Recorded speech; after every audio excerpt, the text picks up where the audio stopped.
China में क्या हो रहा है साहब? चाइना में लड़ाई हो रहा जो है, अंदरूनी लड़ाई हो रहा है। Who is winning, who is losing, वो आपका जो है वो शान यूशिया जो है उसका क्या हुआ, मरा या जिया, कुछ नहीं पता अभी। हाँ, शी जिनपिंग आ गया था स्टामर से मिलने के लिए, तो पता है वो जिंदा है। अब खबर ये आई है कि 5 ग्रुप आर्मी आ गए हैं, बीजिंग को सराउंड कर लिया। 5 group armies, 3 from central sector and 2 from southern sector. पूरा का पूरा ग्रुप आर्मी उसके जो हैं from these places have come and surrounded Beijing and they are just waiting. And there is a pro Xi Jinping faction. पहले भी मैंने बोला था कि प्रो एंड एंटी है, पीएलए में भी है प्रो फैक्शन उसके, बट पीएलए में प्रो फैक्शन थोड़े कम है। और अगर इन्होंने सराउंड कर लिया है तो प्रो फैक्शन एक है इसका वेस्टर्न थिएटर में और एक है उसका ईस्टर्न थिएटर में। यही दो इसके प्रो फैक्शंस थे। आप लेके आइए, कैसे आएंगे? 5 ग्रुप आर्मी ने तो सराउंड कर लिया है central and southern theatre, and it appears they have created a joint command center to coordinate their actions. So there is a pro Xi Jinping faction within PLA, जो कुछ एक अंदर हैं, बीजिंग के अंदर हैं already. There is a pro faction in the CPC with Xi Jinping, and there is an anti faction within PLA within and CPC. अब ये घमासान चलने वाला है इनका, कब तक चलेगा, क्या होगा? Because there are some senior level people suppose to be visiting also. इन सब में आम जनता is anti the CPC, totally anti the CPC हो गई आम जनता खुल के. आम जनता की तो चलती नहीं है ना, वहां चलती नहीं है. नहीं, अब क्या पता कौन पीएलए किसके साथ चले जाए. देखिए, या I go with him. You never know. Never know. Yes, you Sir, want to add PLA जो है, मेन चीज मैं बताता हूँ पीएलए में क्या खुंदक है शी से जो चल रहा है. पहली तो he is a non PLA, non फौजी. उसने जो मेन इनका कोऑर्डिनेटर होता था, जिनका जनरल ऑफिस होता है सीएमसी में, एक out and out political appointee को लगा दिया, विच नॉर्मली अ फौजी has always been sitting there. Because वो फौजी को ही समझ आता है कि फौज कैसे चलता है. वो अलग बात है, he has been sacked and he's been purged and he's been sent to some institute as a political commissar, उसको निकाल दिया. 2 दफा पहले पीएलए ने already they had written, retired and serving generals had written to पहली दफा टंग Xiaoping को in 87 और दूसरी दफा हु जिनटाओ को अराउंड 2010 कि भाई it is high time now that we have become a strong nation, that the PLA should become a national armed force, the armed force of China and not the armed force or armed wing of the CPC. अब CPC का स्यापा ये है कि अगर वो बंदूक उनके हाथ से चलेगी तो कोई भी उठ के उनको उठा के फेंक देगा. So they have refused. अब छांगयूजिया along with ल्यू युआन, वो अभी पीछे हटा हुआ है चुपचाप से, उसका खबर नहीं आ रहा है कुछ. He is not coming to the focus. अगस्त तक था छांगयूजिया के साथ, उसके साथ निकल गया. उसके बाद ये ल्यू शेनली आया उसके साथ, जो दोनों बोलते हैं कब पकड़े गए हैं. कोई कहता है शी जिनपिंग की फैमिली भी पकड़ी गई है. कुछ नहीं पता खबर. इतना पता है कि ये दोनों they are not in the news. Zhang Youxia and Liu Zhenli are not in the news. जिंदा हैं, नहीं जिंदा हैं, मर गए हैं, क्या हुआ है वो भी नहीं पता है. तो ये तो कम से कम 3-4-5 साल चलेगा ये उथल पुथल चीन में. तो इसीलिए मैं कई दफा हंसता हूं कि ये लोग जो जाके बात कर रहे हैं शी जिनपिंग से, इनको पता भी है कि साल के एंड तक ये रहेगा भी कि नहीं रहेगा. कुछ नहीं पता किसी को कौन आने वाला है, ऊंट किस करवट बदलने वाला है, किसी को पता नहीं. लेकिन जाके आप बात कर रहे हो.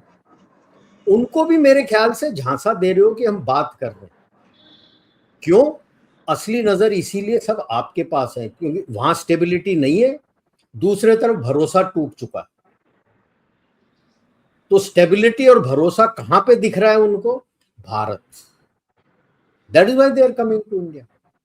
अगर आप सोच रहे हो कि बहुत चुम्मा चुम्मी धूम धड़ाके की दोस्ती होने वाली है आपके साथ, let's be very clear, it's all transactional, like Lord Palmerston said, no permanent friends, no permanent enemies. What is permanent is national interest, and today the world feels that the national interests align more with partnering with India. Why do you think the Arab League is here? Yeah. Wants to come and partner. Yes. So this is the problem. Yeah. That is where China is losing out. They had a wonderful opportunity, phenomenal opportunity. And if they had followed Deng Xiaoping's strategy, कि 2085 में आप दांत दिखाना, उसके पहले नहीं. This was what he had said in 1985 कि 100 साल लगेंगे. और शी जिनपिंग ने आके पूरा उथल पुथल करके कचरा कर दिया. हम पहले बोलते थे कि Xi Jinping is the Imran Khan of China.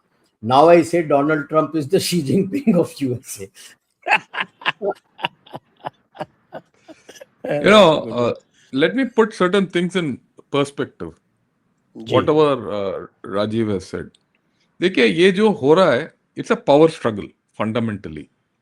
It's not a coup in the classic sense. एक दो विचार है. Maybe.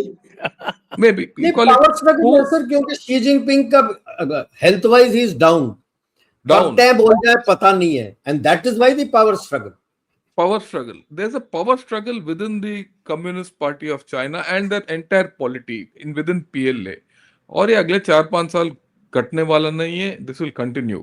चाहे कोई जीते या हारे, इसमें ये बात इंपॉर्टेंट है, क्योंकि there are other people who are coming. और अगर शी जिनपिंग जीत गया तो ये अगले साल जो 21st पार्टी कांग्रेस में होने वाला है, ये फॉर लाइफ बन जाएगा और ये बिल्कुल चाइना को बिगाड़ देगा.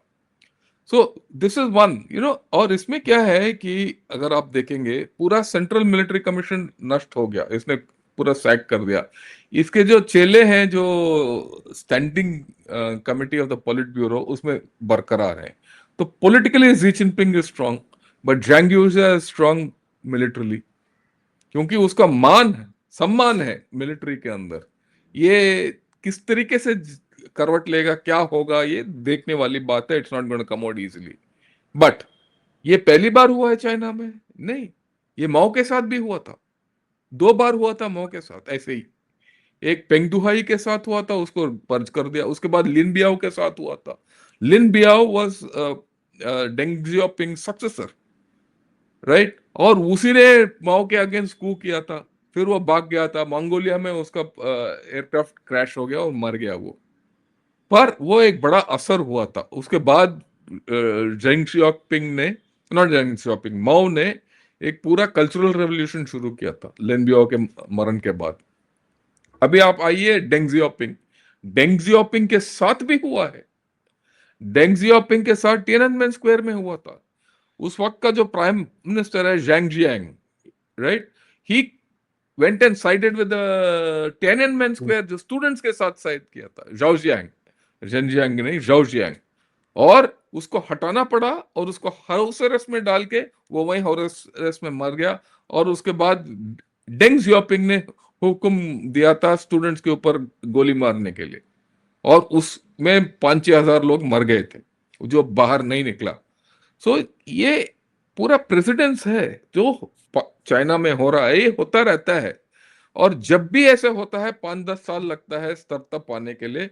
और 5 साल हम बड़ा कंजर्वेटिवली बोल रहे हैं, बट मेरे ख्याल में और चलेगा. It's not going to be easy thing, क्योंकि शी जिनपिंग का कोई सक्सेसर दिख नहीं रहा मेरे को इनका पॉलिटिक्स में कि और कोई आके संभालेगा. ये बुड्ढे ह्यू जुनटाओ और उसके गैंग में भी कोई ऐसा बंदा नहीं है जो आके संभाल सकता है. इसका नाम भी नहीं आ रहा है, नंबर 1. नंबर 2, जब ये अस्थिरता मिलिट्री साइड में है, इकोनॉमिकली भी चाइना प्रॉब्लम में है. आप 2-3 दिन में ये बड़े बड़े अखबारों में विश्लेषण आया है, वेतन कट रहा है इनका, जॉब्स जा रहे हैं, इंटरनल कंजम्पशन डाउन है. सिर्फ ये चाइना इज वन इकोनॉमी अभी सिर्फ एक्सपोर्ट्स के ऊपर है। अगर एक्सपोर्ट्स किसी वजह से टप गए तो चाइना लुढ़क जाएगा, राइट? सो इंटरनली कुछ दृश्य और है और एक्सटर्नल डिपेंडेंस कुछ और है, राइट? तो जिस तरीके से China is exporting its economy and its problem to the rest of the world, will it export its internal military problems to the rest of the world? That's a question. क्या ये aggressor होगा? और इसका भी प्रमाण है, 3 बार हो चुका है। 62 के लड़ाई जब चाइना ने हमारे साथ शुरू किया था, बहुत लोगों को ये नहीं पता कि उस वक्त ग्रेट फैमिन चल रहा था, इनका जो ग्रेट लीप फॉरवर्ड चल रहा था, उसके वजह लोग मर रहे थे चाइना के अंदर जब उन्होंने हमारे ऊपर आक्रमण किया था। खैर वो बात अलग है कि हम इतने बेवकूफ थे, वो स्थिति को हम फायदा नहीं उठा पाए, because China was hollow actually, right? उसके बाद जब वियतनाम के साथ 79 में ये दे वेंट इन, उस वक्त Deng Xiaoping was purging the Chinese Communist Party and the military. He had lot of thing, तो उसने बड़ा सोच विचार करके इनको अंदर भेज दिया उधर वियतनाम में। बड़े लोग मर गए और लॉट ऑफ लॉसेस, उस लॉसेस की वजह से इसने इंटरनली रिफॉर्म किया। So the point is that China does not mind losing a war for internal reform.